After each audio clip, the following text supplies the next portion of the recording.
আসসালামু আলাইকুম সবাইকে। আজকে কয়েকদিন ধরে মেয়ে বলছিল বিরিয়ানি রান্না করে দিতে, তাই ভাবলাম তার যেহেতু পরীক্ষা চলছে সকাল, সকাল একটু বিরিয়ানি রান্না করে ফেলি। সকালের নাস্তা খাওয়া শেষ করে মেয়েকে নিয়ে স্কুলে চলে গেলাম। তার পরীক্ষা চলছে, তাকে স্কুলে দিয়ে আমি চলে আসলাম বাসায়। দুপুরে রান্না করছিলাম। মেয়েকে স্কুলে দিয়ে আসতে, আসতে অনেক লেট হয়ে গিয়েছিল, যার কারণে গ্যাসেই রান্না বসিয়ে দিয়েছি। রান্না-বান্না শেষ করে সব পরিষ্কার করে নিচ্ছিলাম। বিছানাদারিগুলা সব ঝেড়ে সবকিছু পরিষ্কার করে নিচ্ছিলাম। আম্মা বাড়িতে না থাকলে আমার সবকিছু একা হাতে করতে হয়, অনেক বেশি কষ্ট হয়ে যায়। আম্মা বাড়িতে থাকলে, মেয়ের পরীক্ষা থাকলে আমি মেয়েকে নিয়ে স্কুলে চলে যাই। আম্মা এদিক দিয়ে বাড়িতে কাজ গুছিয়ে রাখে।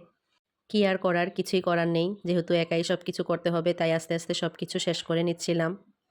আজকে কয়েকদিন বাইরে অনেক বেশি বাতাস বইছে, যার কারণে ঘরের ফার্নিচারগুলা খুব তাড়াতাড়ি বালু হয়ে যায়, ময়লা পড়ে অনেক বেশি। সব কাজ শেষ করে, গোছল নামাজ শেষ করে দুপুরের খাবার-দাবার শেষ করে নিচ্ছিলাম। ইলিশ মাছ রান্না করেছিলাম কষিয়ে, আর ছিল পাহাড়ি ছড়া দিয়ে মাছ দিয়ে। ছড়া তরকারিটা অনেক মজা হয়েছিল। বিকালে ভাবলাম বাচ্চাদেরকে একটা কেক বানিয়ে দেই।